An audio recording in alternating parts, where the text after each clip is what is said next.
Hi friends, welcome to Naveen tips and tricks. This is Naveen Guduri. ఈరోజు మనం RTE 2009 right to education act సంబంధించి ఈ విద్యా హక్కు చట్టంలో ఉన్న సెక్షన్లకు సంబంధించి ఎలా గుర్తుపెట్టుకోవాలో వీడియోలు మీకు ఈజీగా అర్థం విధంగా చెప్తానండి. ఇది పార్ట్ 3 వీడియో అండి.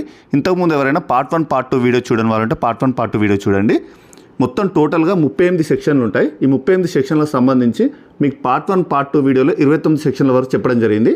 ఇందులో మీకు 30 నుంచి 38 సెక్షన్ల వరకు కంప్లీట్గా మీకు ఈజీగా గుర్తునే విధంగా ఎక్స్ప్లెయిన్ చేస్తాను. కాబట్టి వీడియోని మాత్రం స్కిప్ చేయకుండా చూడండి. ఇంకా ఎవరైనా మన ఛానల్ సబ్స్క్రైబ్ చేయడం అంటే సబ్స్క్రైబ్ చేయండి. వీడియో నచ్చినట్లయితే మాత్రం ప్లీజ్ లైక్ చేయండి. ఫ్రెండ్స్, ఒక బిగ్ అనౌన్స్మెంట్. డిఎస్సికి సంబంధించి షార్ట్ ట్రిక్ కోర్స్ అనేది లాంచ్ చేయడం జరిగింది.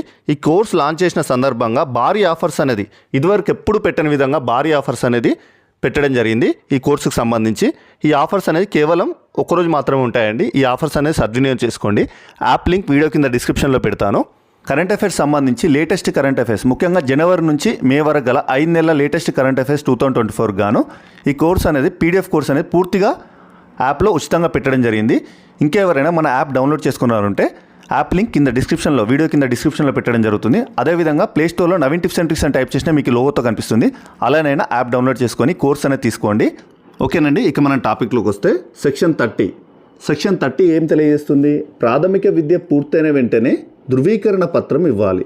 ఇక్కడ ధృవీకరణ పత్రం అనేది కీవర్డ్. ప్రాథమిక విద్య పూర్తయిన వెంటనే ధృవీకరణ పత్రం ఇవ్వాలి. ధృవీకరణ పత్రం అన్న సర్టిఫికేట్ అన్న ఒకటే కదా, కాబట్టి సర్టిఫికేట్ ఇవ్వాలి. ఇక్కడ సర్టిఫికేట్ అని చదువుకోవాలి. సర్టిఫికేట్ సెక్షన్ 30 సర్టిఫికేట్ సిమిలర్గా ఇలా గుర్తుపెట్టుకుంటే సింపుల్గా గుర్తుపెట్టుకోవచ్చు. సర్టిఫికేట్ ఇలా కీవర్డ్ ప్రకారం సింపుల్గా గుర్తుపెట్టుకోవచ్చు. సెక్షన్ 30.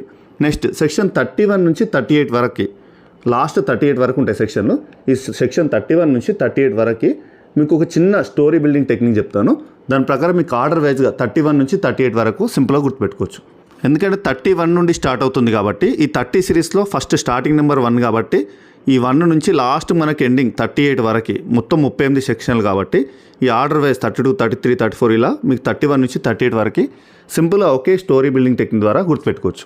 ఇక జాగ్రత్తగా స్టోరీని అబ్జర్వ్ చేయండి. బాలల హక్కుల సంఘం వాళ్ళు ఉంటారు. పిల్లల కోసం హక్కుల సంఘం, బాలల హక్కుల సంఘం వారు ఫిర్యాదులు చేస్తే జాతీయ మరియు రాష్ట్ర సలహా సంఘాల నుండి ఆదేశాలు జారీ చేయడానికి, వీరి నుండి ఎవరెవరి నుంచి, జాతీయ రాష్ట్ర ఈ సలహా సంఘాల నుండి ఆదేశాలు జారీ చేయడానికి ముందస్తు అనుమతి తీసుకోవాలి. వీరి అనుమతి తీసుకోవాలి. జాతీయ రాష్ట్ర సలహా సంఘాల నుండి అనుమతి తీసుకోవాలి. ఆదేశాలు జారీ చేయాలంటే వీరి నుంచి అనుమతి తీసుకోవాలి. చూడండి, దీని ప్రకారం చూడండి. తర్వాత మీ కంటిన్యూషన్లో 37, 38 కూడా చెప్తాను. ఇక్కడి వరకు అయితే చూడండి. సెక్షన్ 31 బాలల హక్కుల సంఘం వారు ఫిర్యాదులు చేస్తే, ఇక్కడ 31 అని బ్రాకెట్లో పెట్టాను. ఇది కీవర్డ్ అన్నమాట. బాలల హక్కుల సంఘం అనేది విద్యకు సంబంధించి బాలల హక్కుల సంఘం పర్యవేక్షణ ఉంటుంది. విద్యకు సంబంధించి బాలల హక్కుల సంఘం అనేది పర్యవేక్షణ ఉంటుంది. ఈ 31 సెక్షన్ అనేది తెలియజేస్తుంది. నెక్స్ట్, వీరు ఫిర్యాదులు చేస్తే ఆర్డర్ వైజ్గా చూడండి. ఫిర్యాదులకు పరిష్కారం, చట్టంపై ఫిర్యాదులకు పరిష్కారం 32 సెక్షన్ సంబంధించి ఫిర్యాదులు చేస్తే ఎవరినెవరిని అడగాలి? జాతీయ మరియు రాష్ట్ర సలహా సంఘం వారి ఆదేశాలు, జాతీయ మరియు రాష్ట్ర సలహా సంఘాల నుండి ఆదేశాలు జారీ చేయడానికి ముందస్తు అనుమతి తీసుకోవాలి. ఇక్కడ సెక్షన్ 33, 34 జాతీయ సలహా సంఘం ఏర్పాటు, 34 వచ్చేసి రాష్ట్ర సలహా సంఘం ఏర్పాటు. వీరి నుండి ఆదేశాలు జారీ చేయాలనుకుంటే వీరి నుండి ఆదేశాలు జారీ చేయడానికి అంటే సెక్షన్ 35 ఆదేశాలు జారీ చేసే అధికారం, జారీ చేయడానికి ముందస్తు అనుమతి తీసుకోవాలి. ఇక నెక్స్ట్ వచ్చేది సెక్షన్ 36 ముందస్తు అనుమతి తీసుకోవాలి. చూడండి నెక్స్ట్ లైన్లో సెక్షన్ 36 ముందస్తు అనుమతి అనేది కీవర్డ్.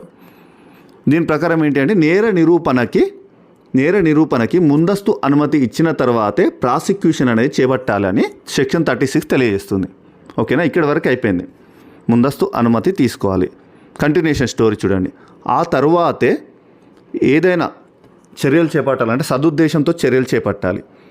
వీరి నుంచి ముందస్తు అనుమతి తీసుకున్న తర్వాతనే, పర్మిషన్ వచ్చిన తర్వాతనే జాతీయ రాష్ట్ర సలహా సంఘాల నుండి ముందస్తు అనుమతి తీసుకున్న తర్వాతనే సదుద్దేశంతో చర్యలు చేపట్టాలి. ఏదైనా చర్యలు చేపట్టాలంటే ఫస్ట్ ఎవరు ఫిర్యాదులు చేశారు? బాలల హక్కుల సంఘం వారు ఫిర్యాదులు చేస్తే ఎవరి నుంచి అనుమతి తీసుకోవాలి, జాతీయ, రాష్ట్ర, ఇవన్నీ క్రోనాలజికల్ ఆర్డర్లో మీకు ఒక స్టోరీ బిల్డింగ్ అనేది ఇలా టెక్నిక్ ద్వారా గుర్తుపెట్టుకోవచ్చు. ఫిర్యాదులు చేస్తే జాతీయ, రాష్ట్ర సలహా సంఘాల నుండి ఆదేశాలు జారీ చేయాలనుకుంటే ముందస్తు అనుమతి తీసుకోవాలి. అప్పుడే సదుద్దేశంతో, ఆ తర్వాత సదుద్దేశంతో చర్యలు చేపట్టాలి. సదుద్దేశంతో చర్యలు చేపట్టాలి. ఇక్కడ సెక్షన్ 37 ప్రకారం సదుద్దేశంతో చేపట్టిన చర్యలకు రక్షణ, సెక్షన్ 37 ప్రకారం. నెక్స్ట్, అదేవిధంగా చర్యలు చేపట్టిన తర్వాత నియమాలు కూడా రూపొందించాలి. వాటికి సంబంధించిన నియమాలు కూడా రూపొందించాలి. నియమాలు రూపొందించాలని ఇక్కడ కీవర్డ్. సెక్షన్ 38 ప్రకారం ఈ చట్టం అమలు చేయడానికి, నియమాలు రూపొందించడానికి సంబంధిత ప్రభుత్వానికి అధికారం కలదు అని తెలియజేస్తుంది. సెక్షన్ 38 ఏం తెలియజేస్తుంది? ఈ చట్టం అమలు చేయడానికి, నియమాలను రూపొందించడానికి సంబంధిత ప్రభుత్వానికి అధికారం ఉంది అని తెలియజేస్తుంది. ఇలా మీరు క్రోనాలజికల్ ఆర్డర్లో ఒక చిన్న స్టోరీ ద్వారా గుర్తుపెట్టుకుంటే మీకు సింపుల్గా 31 నుంచి 38 వరకు ఈజీగా గుర్తుపెట్టుకోవచ్చు. పార్ట్ 1, పార్ట్ 2 వీడియోలో మీకు టోటల్గా 29 వరకు కవర్ చేయడం జరిగింది. ఇందులో మీకు 30 నుంచి 38 వరకు ఈజీగా గుర్తుండే విధంగా క్రోనాలజికల్ ఆర్డర్ ప్రకారం స్టోరీ బిల్డింగ్ టెక్నిక్ ద్వారా చెప్పడం జరిగింది. ఇలా మీరు ప్రతి ఒక్కటి సెక్షన్ అనేది, ఏ సెక్షన్ అయినా సింపుల్ ట్రిక్స్ ద్వారా గుర్తుపెట్టుకోవచ్చు. వీడియో నచ్చినట్టయితే మాత్రం ప్లీజ్ లైక్ చేయండి. ఇంకా ఎవరైనా మన ఛానల్ సబ్స్క్రైబ్ చేయండి అంటే సబ్స్క్రైబ్ చేయండి. డిఎస్సికి సంబంధించి షార్ట్ ట్రిక్ కోర్స్ అనేది లాంచ్ చేయడం జరిగింది. ఈ లాంచ్ చేసిన సందర్భంగా భారీ ఆఫర్స్ అనేది పెట్టడం జరిగింది. ఈ ఆఫర్స్ అనేది కేవలం ఈ ఒక్కరోజు మాత్రమే ఉంటాయండి. ఇంకెవరైనా ఈ ఆఫర్ సద్వినియోగం చేసుకున్న వారు ఉంటే యాప్ లింక్ వీడియో కింద డిస్క్రిప్షన్లో పెట్టడం జరుగుతుంది. అదేవిధంగా ప్లేస్టోర్లో నవీన్ టిప్స్ అండ్ ట్రిక్స్ అని టైప్ చేసినా మీకు ఈ లోగోతో కనిపిస్తుంది. అలానైనా యాప్ డౌన్లోడ్ చేసుకొని ఈ ఆఫర్స్ అనేది సద్వినియోగం చేసుకోండి. వీడియో నచ్చినట్టు మాత్రం ప్లీజ్ లైక్ చేయండి. Thank you friends. Thank you very much.